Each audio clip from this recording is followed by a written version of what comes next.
Voilà, dernière petite portion de sentier pour quitter Jasper. Et puis après, je vais rejoindre la route. Bon, je vous avoue qu'après 2 mois passés dans les montagnes, aux États-Unis et au Canada, ça fait quand même bizarre. Je suis un peu triste de me retrouver à côté des camions et des voitures.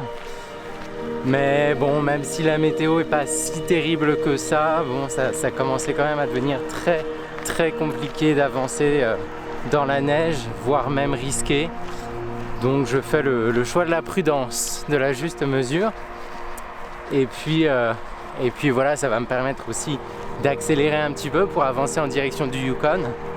Et même si je ne serai plus vraiment au milieu même des montagnes, ça reste quand même le Canada.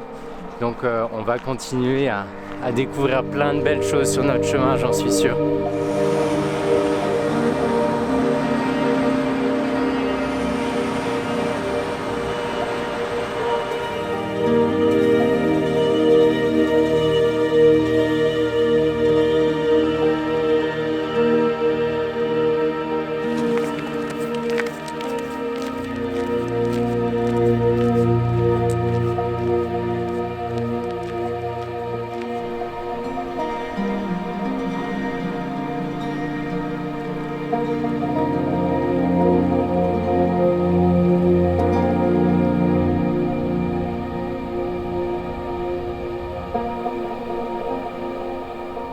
Voilà, il est 18h55, le soleil est en train de se coucher et je vais profiter de la petite rivière qui se trouve là pour faire le plein d'eau et me faire à manger, et puis je repartirai ensuite pour 10 km de nuit.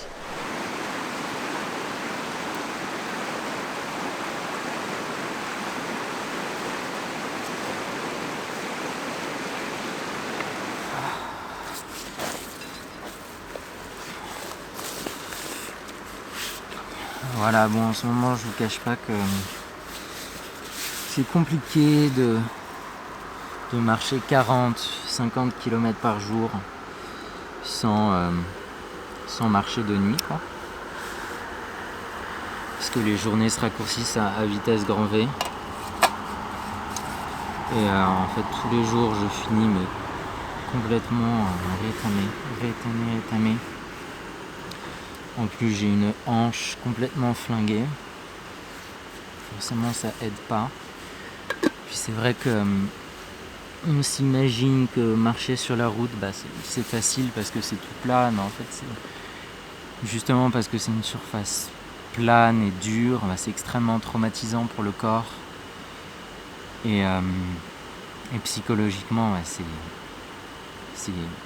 ultra monotone, quoi. C'est vide.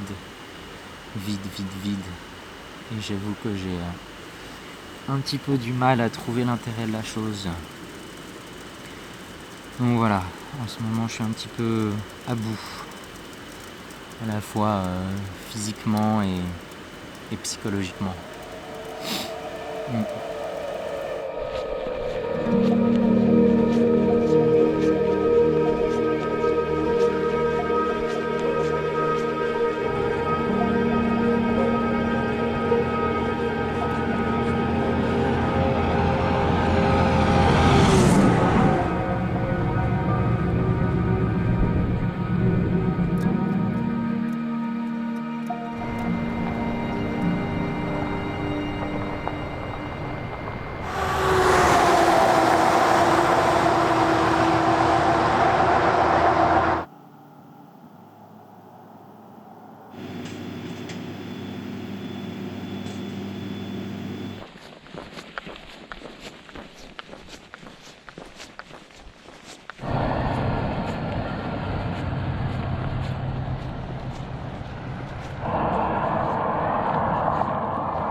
Bon, arrivé demain à Grande Prairie, mais là pour cet avant-dernier jour, je crois qu'on va avoir le droit à un brouillard de compétition. Regardez, là de ce côté-là, c'est de là que je viens, il fait encore beau. Et là, il y a le brouillard qui monte. Bon, on va voir ce que ça donne.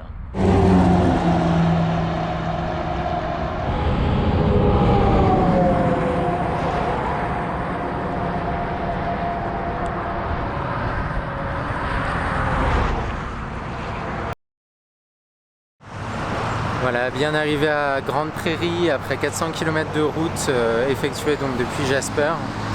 Et la très très mauvaise nouvelle, c'est que apparemment ça va continuer comme ça en fait jusqu'à la fin pratiquement, parce que l'itinéraire donc qui était censé être un itinéraire de randonnée que j'avais prévu de rejoindre à la ville suivante emprunte en fait presque 90% de gros axes routiers sur sa partie nord.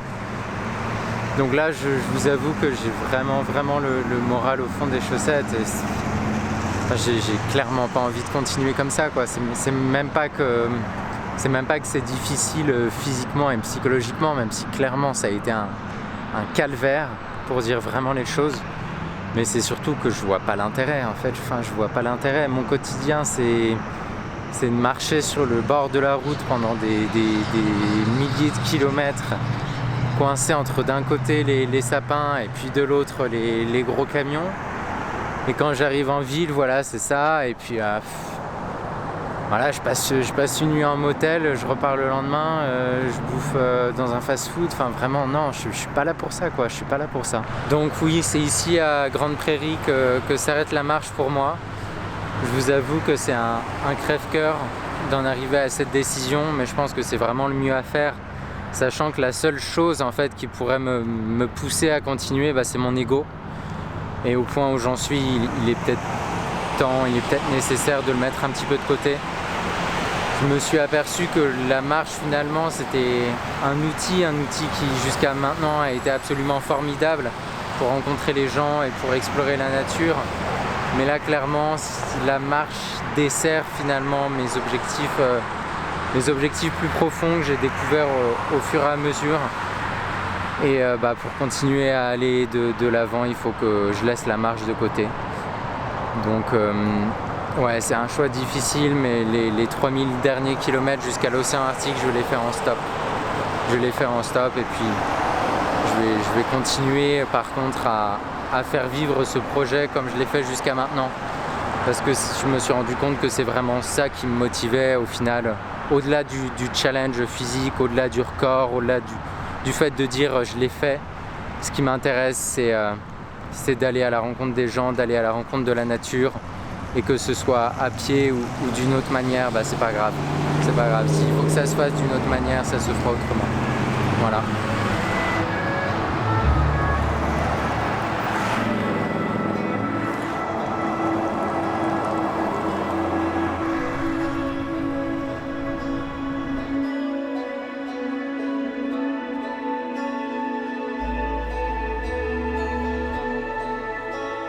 Voilà, donc apparemment on est en train de rentrer sur la Alaska Highway de renommée mondiale selon le panneau.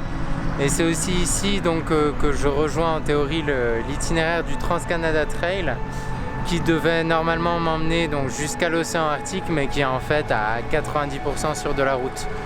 Voilà, donc ce qu'on va faire en stop, c'est normalement ce qu'on aurait dû marcher sur cet itinéraire en fait.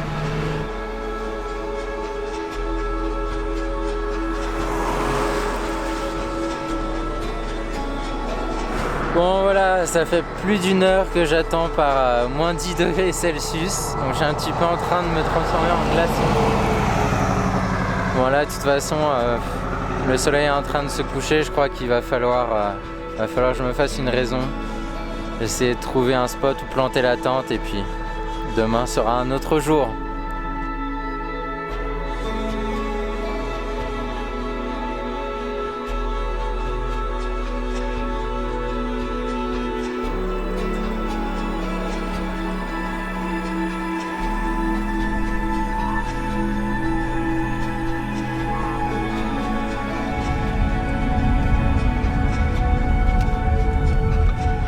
On arrive à Fort Nelson après un très très long trajet avec Dustin du coup.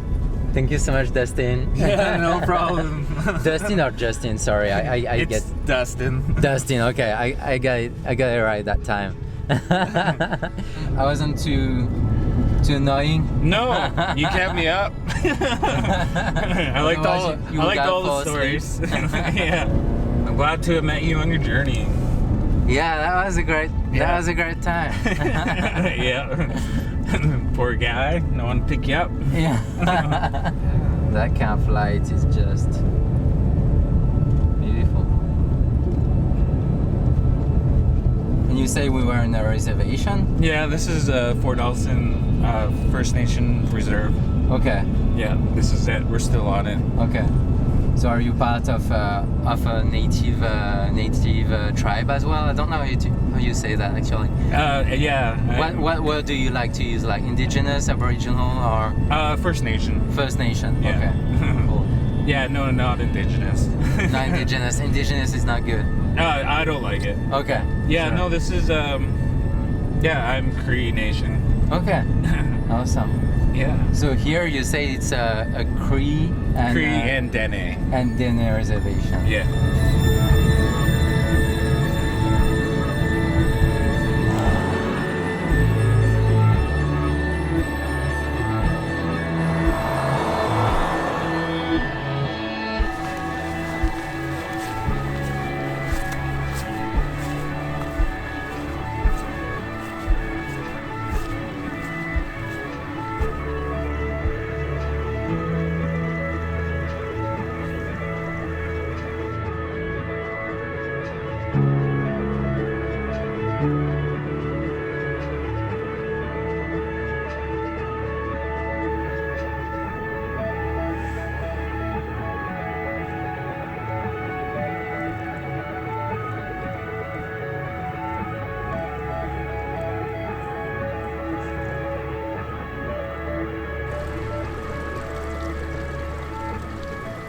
Voilà, je suis arrivé hier à des sources d'eau chaude, donc pas très loin de la Alaska Highway. Et l'endroit est absolument extraordinaire. Là donc on est au petit matin et je pense qu'il va enfin être temps d'en profiter. Bon voilà, là c'est clairement le pire moment en attendant de rentrer dans l'eau.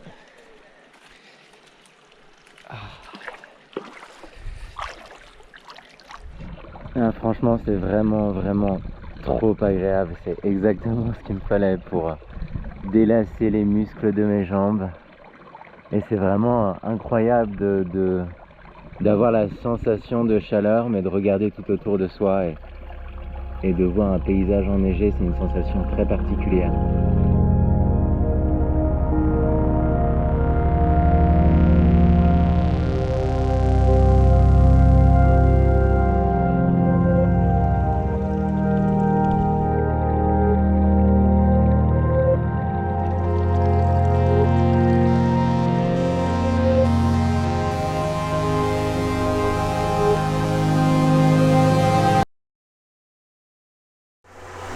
Bon voilà, levé de bon matin, j'ai rendez-vous avec des camionneurs qui m'ont proposé de m'emmener 200 km plus loin aujourd'hui, donc dans la première ville du Yukon qui s'appelle Watson Lake.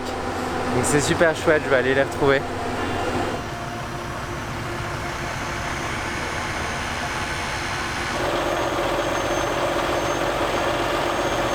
Yeah, true enough. I was gonna get them to change my windshields coming up here so I could take more time. He's hiding the Yukon sign, no way. On passe la frontière du Yukon, si ça c'est pas quelque chose. Thanks to Justin. Thank you so much, buddy. No worries, man.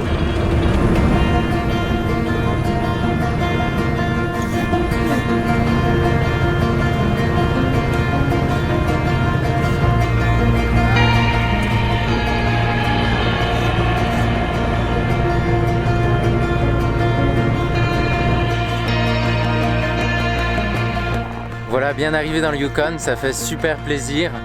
Bon, ici, il n'y a pas grand chose à voir quand même, hein. Watson Lake, c'est une toute petite ville.